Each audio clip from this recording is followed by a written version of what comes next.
유럽이 비웃었습니다. 한국은 절대 불가능하다라고 말이죠. 하지만 그 오만함이 무너지는 데는 딱 3년밖에 걸리지 않았습니다. 삼성이 유럽 전역의 핵심 산업을 보란듯이 독식하며 경제 지도의 정점에 태극기를 꽂았기 때문입니다. 세계 1위라던 그들의 기술력도 삼성의 초격차 앞에서는 어린애 장난에 불과했습니다. 이제 유럽 내부에서조차 절대 한국과 삼성을 건드리지 마라는 비명이 터져 나오고 있습니다. 그 믿기 힘든 반전의 전말을 지금 공개합니다.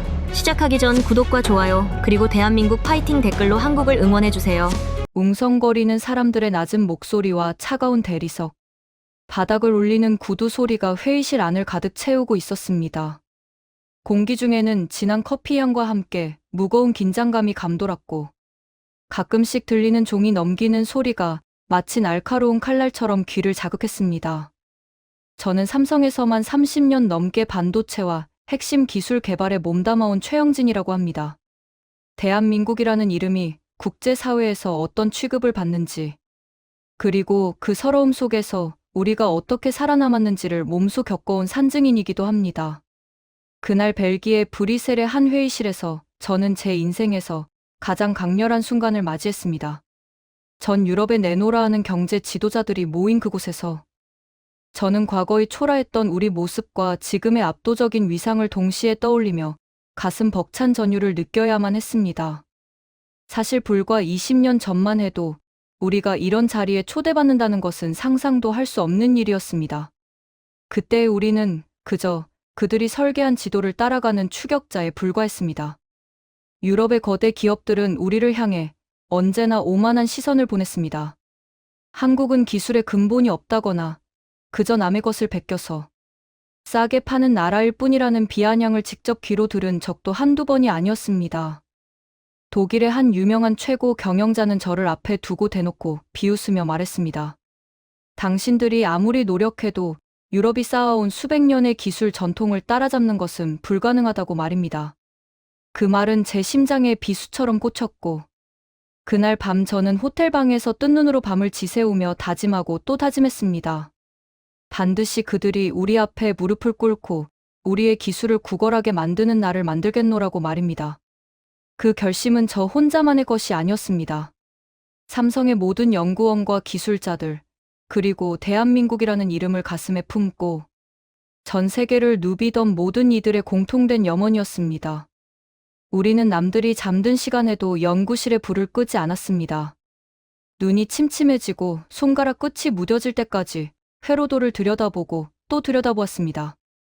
유럽의 강대국들이 주말을 즐기고 휴가를 떠날 때 우리는 공장 바닥에 스티로폼을 깔고 잠을 청하며 단일 나노미터의 오차라도 줄이기 위해 사투를 벌였습니다.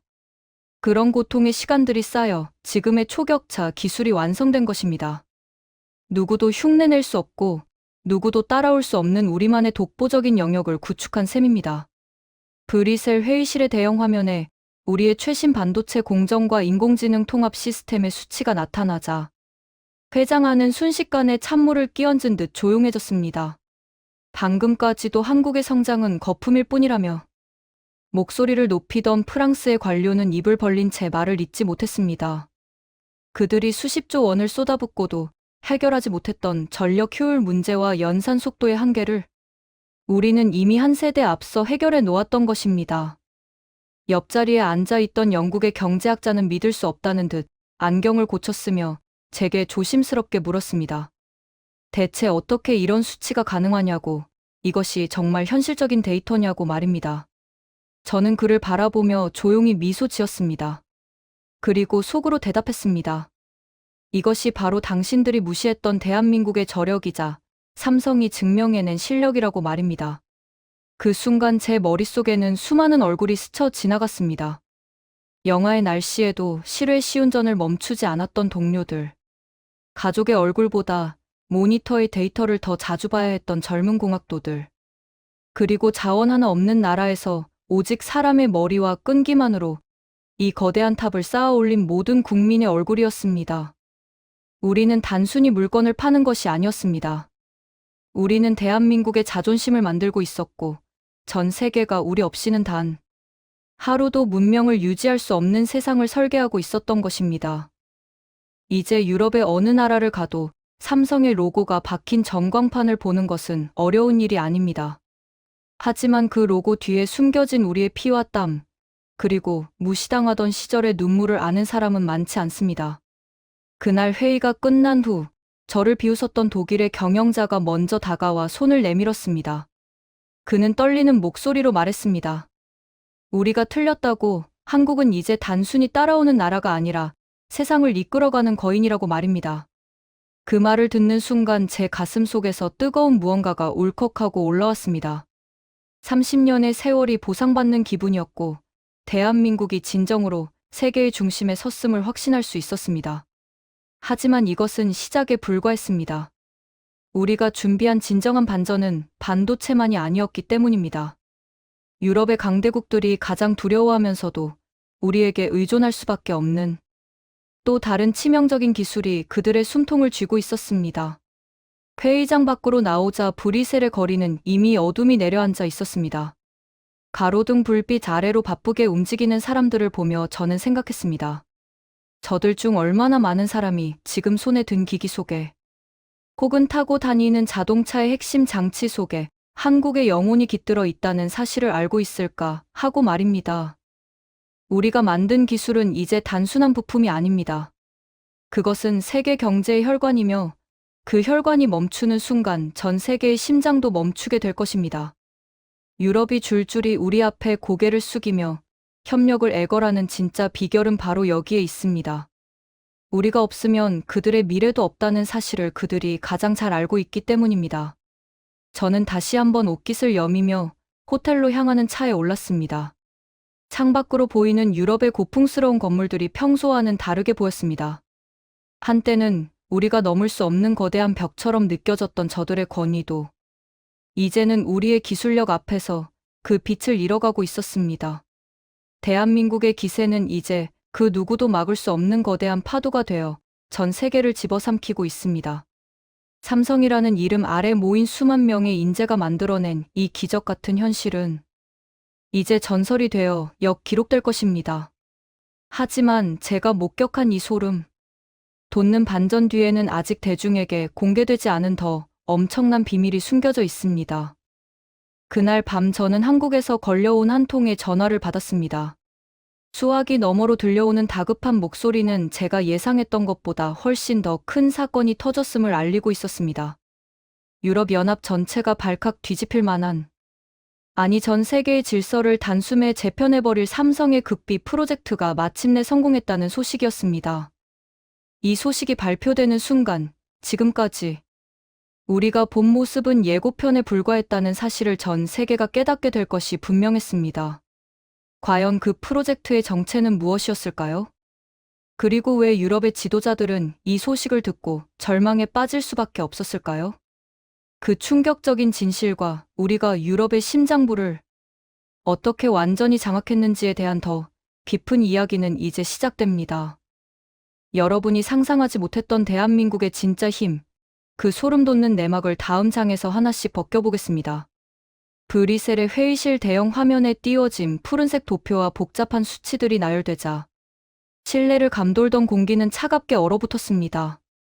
방금 전까지 한국의 기술력을 폄하하며 자신들의 전통을 과시하던 유럽의 기술 전문가들은 약속이라도 한 듯 입을 다물었습니다. 그들이 평생을 바쳐 연구해온 데이터들이 삼성의 수치 앞에서 얼마나 초라하고 보잘것없는지를 확인하는 순간이었기 때문입니다. 독일의 정밀 기계공학 권위자로 알려진 한 노 교수는 떨리는 손으로 자신의 안경을 고쳤으며 화면에 바짝 다가갔습니다. 그는 믿을 수 없다는 듯 낮은 목소리로 중얼거렸습니다. 이것은 물리적으로 불가능한 수치다. 어떻게 전력 소모를 80%나 줄이면서 속도를 10배 넘게 끌어올릴 수 있단 말인가 하며 말입니다. 그의 절망 섞인 탄식은 곧 회의실 전체로 번져나갔습니다. 저는 그들의 얼굴에 드리워진 짙은 그림자를 보며 우리가 지난 수십 년간 겪어온 서름과 고통이 드디어 빛을 발하고 있음을 느꼈습니다. 우리가 제시한 데이터는 단순한 숫자의 나열이 아니었습니다. 그것은 전 세계가 도저히 따라올 수 없는 압도적인 격차, 즉 초격차가 무엇인지를 보여주는 준엄한 선언이었습니다. 당시 유럽연합이 수조 원의 예산을 투입해 야심차게 준비했던 차세대. 반도체 프로젝트의 목표치는 삼성의 20년 전 기술 수준에도 미치지 못하는 상태였습니다. 그들이 10년을 더 노력해도 도달할 수 없을 거라 확신했던 그 지점을 우리는 이미 넘어서서 저 멀리 앞서 나가고 있었던 것입니다. 화면 속의 막대 그래프는 잔인할 정도로 정직했습니다. 수율이라고 불리는 합격품의 비율에서 우리는 99%라는 신의 영역에 도달해 있었습니다. 반면 세계 최고라 자부하던 유럽의 연합 공장들은 60%의 벽도 넘지 못해 허덕이고 있었죠. 이것은 단순한 기술력의 차이가 아니라 산업 전체의 생존이 걸린 문제였습니다. 삼성의 칩 하나가 수행하는 연산량을 처리하기 위해 그들은 10배가 넘는 장비와 천문학적인 전기에너지를 쏟아부어야 했으니까요. 한 명의 영국 대표는 결국 들고 있던 펜을 내려놓으며 의자에 깊숙이 몸을 묻었습니다. 그는 마치 패배를 인정한 장수처럼 허망한 표정으로 천장을 바라보았습니다. 이제 우리는 더 이상 경쟁자가 아니다. 그저 한국의 기술을 사다 써야만 하는 소비자에 불과하다는 그의 자주 섞인 말 한마디가 회의실의 정적을 깨뜨렸습니다. 그 순간 저는 과거에 보았던 한 장면을 떠올렸습니다. 30년 전 제가 처음 독일에 기술 연수를 갔을 때 그들이 우리를 대하던 태도 말입니다. 그들은 우리에게 핵심 도면은커녕 기본적인 기계 작동법조차 제대로 가르쳐주지 않았습니다. 한국인들은 그저 시키는 대로 조립이나 잘하면 된다며 등 뒤에서 비웃던 그들의 차가운 시선을 저는 평생 잊을 수 없었습니다.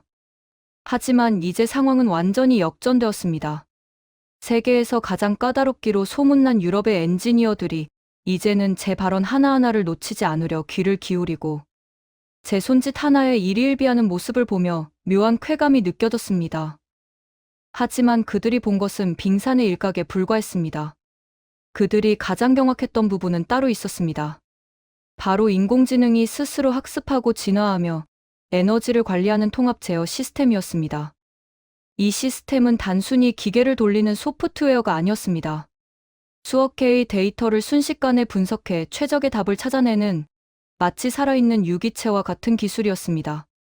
프랑스의 한 국책 연구소장은 이 데이터를 보고는 거의 비명에 가까운 소리를 질렀습니다. 어떻게 한국이 이런 기밀 수준의 알고리즘을 독자적으로 완성할 수 있었느냐며 이것은 인류의 기술 발전 단계를 몇 단계나 건너뛴 혁명이라고 말입니다. 그의 말대로 그것은 혁명이었습니다. 우리가 이룩한 성과는 단순히 돈을 많이 투자한다고 해서 얻어질 수 있는 것이 아니었습니다. 그것은 전 세계에서 가장 똑똑한 인재들이 잠을 잊은 채 연구에 매달리고 실패를 두려워하지 않는 대한민국의 저력이 만들어낸 산물이었습니다. 유럽의 경쟁사들이 퇴근 후 와인을 즐기며 여유를 부릴 때 우리 연구원들은 실험실에 먼지 섞인 공기를 마시며 단 한 명의 오차도 허용하지 않는 완벽함을 추구했습니다. 그 결과가 지금 이 자리에서 그들을 절망으로 몰아넣고 있는 것입니다. 회의실 곳곳에서는 탄식과 함께 긴밀하게 대화를 나누는 소리가 들려왔습니다. 각국의 대표들은 자신들의 정부에 긴급 보고를 하느라 분주했습니다. 그들의 보고서에는 아마도 이런 내용이 적혔을 것입니다. 한국과의 격차는 이미 상상 이상이다. 지금 당장 협력하지 않으면 우리 유럽의 모든 첨단 산업은 고사할 것이다라고 말이죠. 실제로 당시 유럽의 자동차 산업과 정밀 의료, 기기 산업은 삼성의 반도체와 디스플레이 없이는 단 일주일도 공장을 돌릴 수 없는 처지였습니다. 기술의 종속을 넘어 한국이 없으면 그들의 문명 자체가 멈춰버릴지도 모른다는 공포가 그들의 심장을 짓누르고 있었습니다. 저는 단상 위에서 그들의 당혹감을 차분하게 지켜보았습니다. 우리가 가진 힘은 단순히 총칼에서 나오는 것이 아니었습니다. 보이지 않는 미세한 회로 위에 새겨진 기술의 힘. 그것이 그 어떤 무력보다 강력하게 세계 질서를 재편하고 있었습니다. 한때 식민지의 아픔을 겪고 전쟁의 폐허 속에서 구걸하던 나라가 이제는 세계의 지성을 대표하는 이들에게 생존의 해법을 제시하고 있다는 사실이 믿기지 않을 만큼 감동적이었습니다. 회의가 잠시 정회되자 수십 명의 전문가가 제 주변으로 몰려들었습니다. 그들은 명함을 내밀며 단 5분만이라도 대화할 시간을 달라고 애원했습니다. 어떤 이는 자국의 핵심 산업 단지를 삼성의 통째로 내줄 테니 제발 기술 협약만은 맺어달라고 고개를 숙였습니다. 세계 1위라고 자부하던 자존심 강한 유럽인들이 한국의 엔지니어 앞에서 이렇게까지 저자세로 나오는 풍경은 그야말로 장관이었습니다. 저는 그들에게 정중하지만 단호하게 말했습니다. 대한민국의 기술은 돈으로만 살 수 있는 것이 아니며 진정한 신뢰와 파트너십이 전제되어야 한다고 말입니다. 그날의 회의는 유럽이 한국을 대하는 태도를 완전히 바꿔놓는 결정적인 분수령이 되었습니다. 그들은 이제 우리를 단순히 아시아의 작은 나라로 보지 않았습니다. 세계 경제의 흐름을 주도하고 미래의 방향을 결정짓는 진정한 초강대국으로 인정하기 시작한 것입니다. 하지만 이 압도적인 격차 뒤에는 그 누구도 예상치 못한 거대한 비밀이 하나 더 숨겨져 있었습니다. 유럽인들이 그토록 알고 싶어 했던 자원 하나 없는 한국이 어떻게 전 세계를 지배하는 기술, 강국이 될 수 있었는지에 대한 근본적인 원동력 말입니다. 그것은 단순한 기술력의 문제가 아니었습니다. 우리 민족만이 가진 독특한 생존 본능과 그 누구도 흉내낼 수 없는 치밀한 전략이 톱니바퀴처럼 맞물려 돌아가고 있었기 때문입니다. 유럽의 지도자들을 공포에 떨게 만든 그 진짜 비밀. 그리고 전 세계를 충격에 빠뜨린 삼성의 다음 행보가 무엇이었는지는 더욱 놀라운 이야기를 담고 있습니다.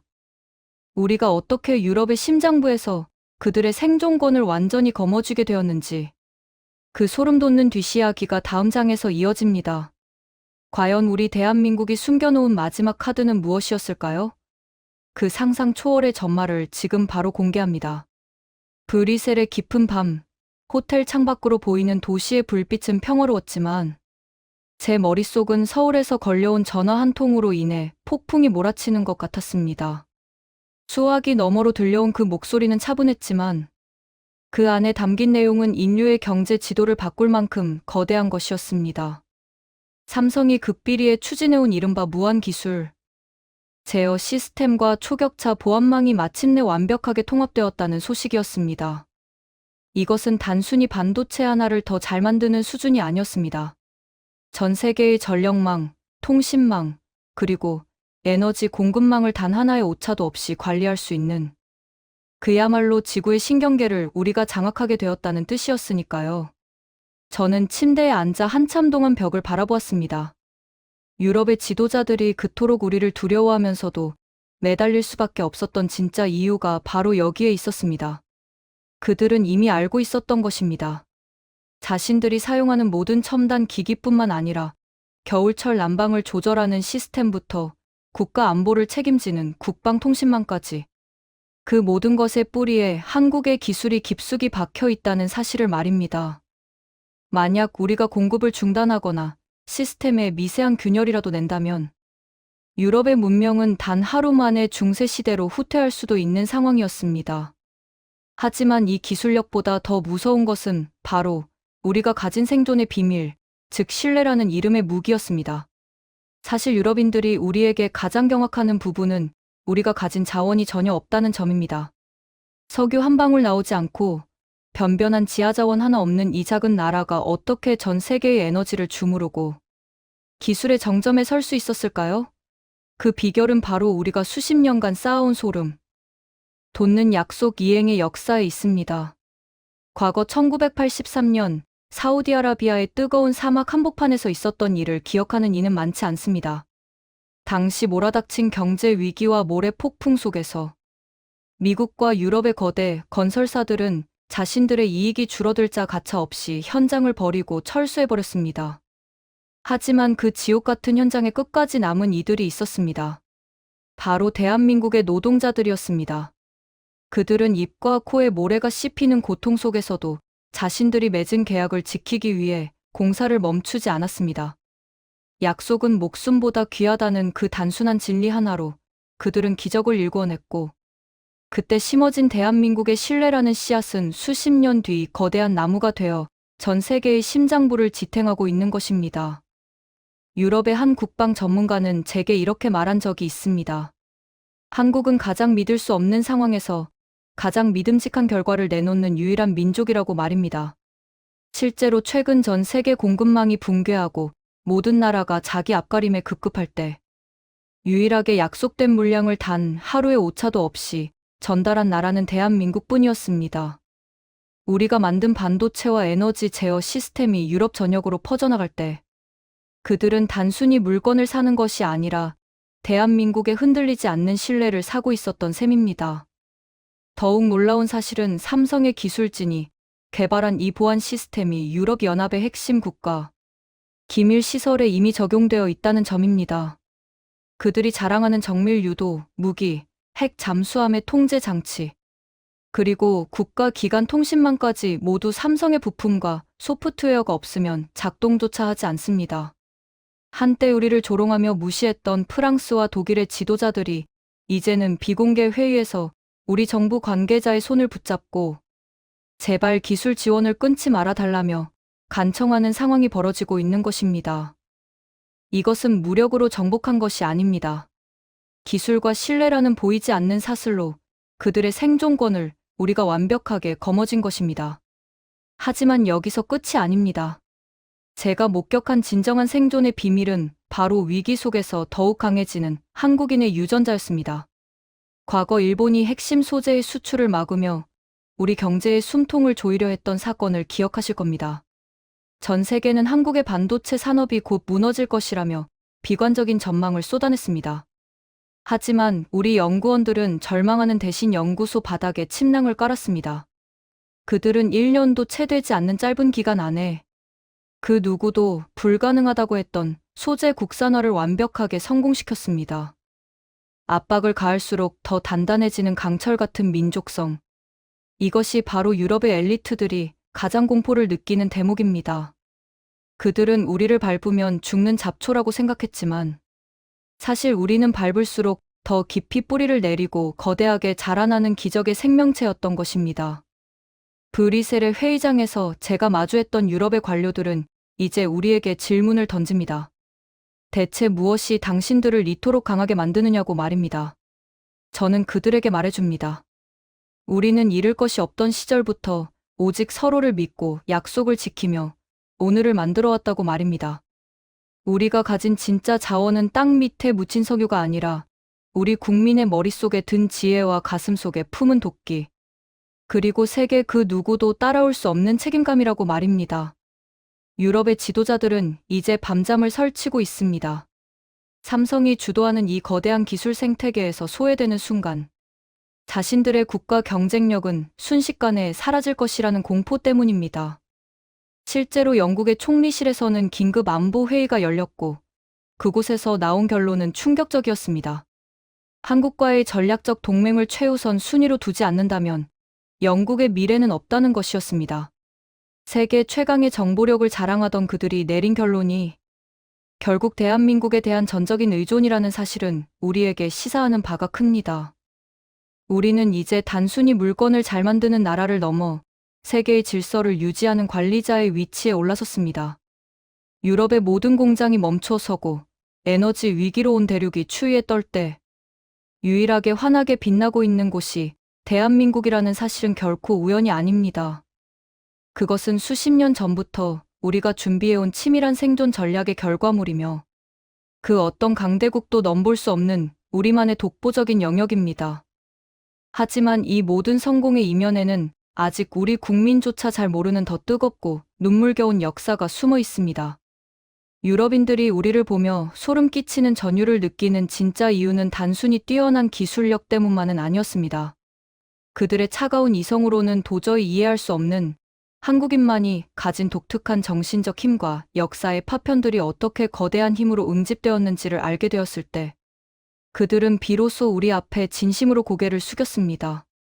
그 뜨거운 역사의 진실, 그리고 유럽의 심장부를 울린 한국인의 피와 땀의 기록은 여러분의 상상을 초월합니다. 과연 무엇이 그 오만한 유럽인들의 눈시울을 붉게 만들었을까요? 그리고 삼성이 그들에게 보여준 마지막 패는 무엇이었을까요? 대한민국의 자존심을 세계만방에 떨치게 만든 그 감동적인 역전의 드라마. 그리고 우리 민족의 저력이 폭발한 결정적인 순간의 이야기가 이제 곧 시작됩니다. 다음 장에서 공개될 그 소름 돋는 진실을 절대 놓치지 마십시오. 호텔 방의 고요함 속에서 저는 낡은 가방 깊숙한 곳에 넣어두었던 빛바랜 사진 한 장을 꺼내 들었습니다. 창밖으로 보이는 브뤼셀의 화려한 야경과는 너무나 대조적인 70년 전. 전쟁의 폐허 속에 덩그러니 남겨진 어느 어린아이의 모습이 담긴 사진이었습니다. 그 아이는 맨발로 흙바닥에 서서 카메라를 응시하고 있었습니다. 비록 옷은 누더기였고 얼굴에는 검은 그을음이 묻어 있었지만 아이의 눈빛만은 형형하게 빛나고 있었습니다. 저는 그 눈빛을 볼 때마다 가슴 깊은 곳에서 뜨거운 불덩이가 치밀어 오르는 것을 느낍니다. 그 아이가 바로 우리의 아버지였고 우리의 할아버지였으며 오늘날 전 세계가 경외하는 대한민국의 뿌리였기 때문입니다. 우리가 삼성이라는 이름으로 세계 정점에 서기까지 걸어온 길은 결코 평탄한 꽃길이 아니었습니다. 그것은 말 그대로 피와 땀, 그리고 눈물로 일궈낸 고난의 행군이었습니다. 20세기 중반, 전 세계가 우리를 바라보며 내뱉었던 말들을 저는 똑똑히 기억합니다. 저 나라는 희망이 없다. 쓰레기통에서 장미꽃이 피기를 기다리는 게 빠를 것이다라는 모욕적인 언사들이 우리 민족의 가슴에 지울 수 없는 흉터를 남겼습니다. 하지만 우리 국민은 그 상처를 원망으로 되갚지 않았습니다. 대신 그 도끼를 가슴에 품고 연구실에 불을 밝혔으며 거대한 제철소의 용광로를 달구었습니다. 제가 처음 반도체 공장에 발을 들였던 80년대 후반의 기억이 생생합니다. 당시 우리는 기술의 기억자도 모르는 초보자들에 불과했습니다. 선진국들이 이미 수십 년 앞서간 기술의 장벽은 너무나 높고 견고해 보였습니다. 유럽의 기술자들은 우리에게 기계의 덮개조차 열어보지 못하게 했습니다. 우리가 핵심 부품을 조금이라도 들여다보려 하면 그들은 마치 귀한 보물을 도둑맞기라도 할 것처럼 경계하며 우리를 밀쳐냈습니다. 한국인들은 그저 시키는 대로 조립이나 잘하면 된다는 조롱, 섞인 비아냥은 매일 아침 우리를 맞이하는 일상이었습니다. 하지만 우리는 포기하지 않았습니다. 남들이 잠든 새벽 3시, 우리 연구원들은 몰래 공장에 들어가 바닥에 엎드려 기계의 구조를 손으로 더듬으며 익혔습니다. 도면이 없으면 눈으로 보고 머릿속에 그렸고, 작동 원리를 모르면 수천 번의 시행착오를 거치며 몸으로 체득했습니다. 당시 우리 팀원 중 한 명은 과로로 쓰러지면서도 손에서 회로도를 놓지 않았습니다. 병원으로 실려가는 순간에도 그는 저의 옷자락을 붙잡으며 말했습니다. 선배님, 우리가 여기서 멈추면 우리 후배들은 평생 저놈들의 발판 노름만 하게 될 겁니다. 제발 제가 못한 부분까지 완성해 주세요라고 말입니다. 그 간절한 목소리가 지금도 제 귀에 쟁쟁하게 들려옵니다. 우리를 움직인 힘은 단순히 돈을 벌겠다는 욕심이 아니었습니다. 그것은 자존심이었습니다. 다시는 누구에게도 무시당하지 않겠다는 처절한 결기였습니다. 국제통화기금 사태가 터져 나라 전체가 빚더미에 올라앉았을 때 전 세계는 한국의 기적이 여기서 끝났다고 조소했습니다. 하지만 그때 우리 국민이 보여준 모습은 전 인류를 경악하게 만들었습니다. 장롱 속에 깊이 넣어두었던 아이의 돌, 반지와 결혼반지를 들고 나와 국가의 빚을 갚으려 줄을 섰던 그 금 모으기 운동 말입니다. 유럽의 한 경제학자는 저에게 물었습니다. 어떻게 국민이 국가를 위해 자신의 소중한 재산을 조건 없이 내놓을 수 있느냐고. 그것이 경제학적으로 가능한 일이냐고 말입니다. 저는 그에게 당당하게 대답했습니다. 당신들의 계산기로는 도저히 측정할 수 없는 가치. 그것이 바로 한국인의 애국심이자 민족의 유전자라고 말입니다. 삼성이 세계 최초로 차세대 기억장치를 개발했을 때 우리는 기뻐하기보다 서로를 껴안고 펑펑 울었습니다. 그것은 승리의 기쁨이기보다 한설인 세월의 보상이었기 때문입니다. 우리가 개발한 기술이 세계 표준이 되고 전 세계의 모든 정보가 한국의 반도체를 거치지 않고서는 흐를 수 없게 된 날, 저는 비로소 하늘에 계신 아버지께 보고드릴 수 있었습니다. 아버지, 이제 우리는 더 이상 맨발의 아이들이 아닙니다. 우리가 전 세계의 심장을 움직이고 있습니다라고 말입니다. 몇 년 전 이웃 나라가 핵심 소재의 공급을 끊으며 우리 경제를 무너뜨리려 했던 사건을 기억하실 겁니다. 그들은 자신들이 없으면 한국의 반도체 공장이 멈춰설 것이라 확신하며 오만한 미소를 지었습니다. 하지만 그들은 한국인을 몰라도 너무 몰랐습니다. 우리는 압력을 가할수록 더 단단해지는 강철 같은 존재입니다. 정부와 기업, 그리고 대학의 연구소들이 하나로 뭉쳐 단 1년 만에 그들이 수십 년간 독점해온 기술을 국산화해버렸습니다. 연구원들은 연구실에 침낭을 깔고 1년 내내 집에도 가지 않았습니다. 명절에도 가족의 얼굴 대신 모니터의 데이터를 보며 사투를 벌였습니다. 그 결과 우리는 위기를 기회로 바꿔 더 압도적인 초격차를 만들어냈습니다. 오히려 공급을 끊었던 이웃 나라의 기업들이 파산 위기에 처해 우리에게 도움을 요청하는 기막힌 반전이 일어났던 것입니다. 유럽의 지도자들이 브뤼셀 회의실에서 보았던 그 소름 돋는 데이터들은 사실 이런 한국인의 피와 땀이 응축된 결과물이었습니다. 그들이 찬탄했던 효율적인 연산법 뒤에는 이름 없는 연구원들의 수만 번의 밤샘이 있었고, 그들이 부러워했던 정밀한 공정 뒤에는 단 1나노미터의 오차도 허용하지 않았던 엔지니어들의 집요함이 있었습니다. 한 영국 교수는 저의 이야기를 듣고 눈시울을 붉히며 말했습니다. 한국은 단순히 기술을 파는 나라가 아니라 기적을 만드는 나라라고 말입니다. 이제 우리는 전 세계가 부러워하는 초강대국의 반열에 올랐습니다. 하지만 저는 알고 있습니다. 우리가 지금 누리는 이 영광이 단순히 운이 좋아서 얻어진 것이 아님을 말입니다. 그것은 가난했던 부모 세대의 희생과 그 희생을 헛되이 하지 않으려 했던 우리 세대의 돕기, 그리고 새로운 미래를 향해 거침없이 나아가는 후배들의 열정이 하나로 뭉쳐진 결과입니다. 삼성이라는 깃발 아래 모인 수많은 인재는 이제 반도체를 넘어 인공지능과 우주, 항공, 그리고 청정에너지 분야에서도 전 세계의 질서를 재편하고 있습니다. 브뤼셀의 밤하늘을 바라보며 저는 다짐합니다. 대한민국의 역사는 여기서 멈추지 않을 것입니다. 우리는 지금까지 그래왔던 것처럼 그 누구도 가보지 못한 길을 먼저 개척하며 인류의 문명을 이끌어갈 것입니다.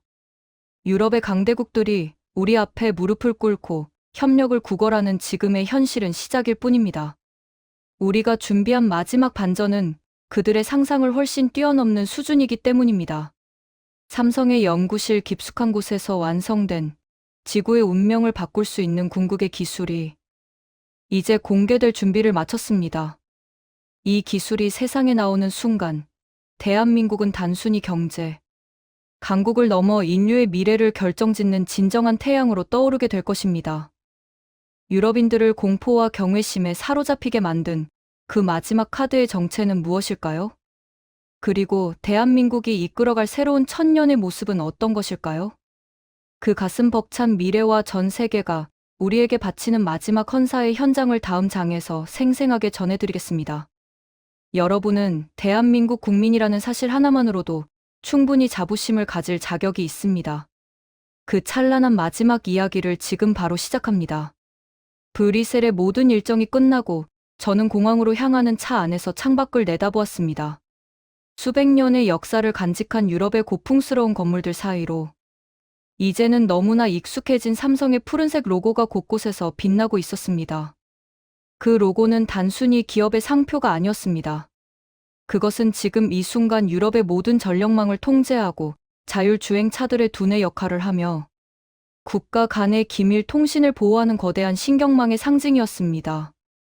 옆에 앉아있던 벨기에 정부의 고위 관료는 제 손을 꼭 잡으며 몇 번이나 고맙다는 말을 반복했습니다. 한국이 없었다면, 그리고 삼성의 기술 지원이 없었다면 이번 에너지 위기를 도저히 넘길 수 없었을 것이라며 진심 어린 경의를 표했습니다.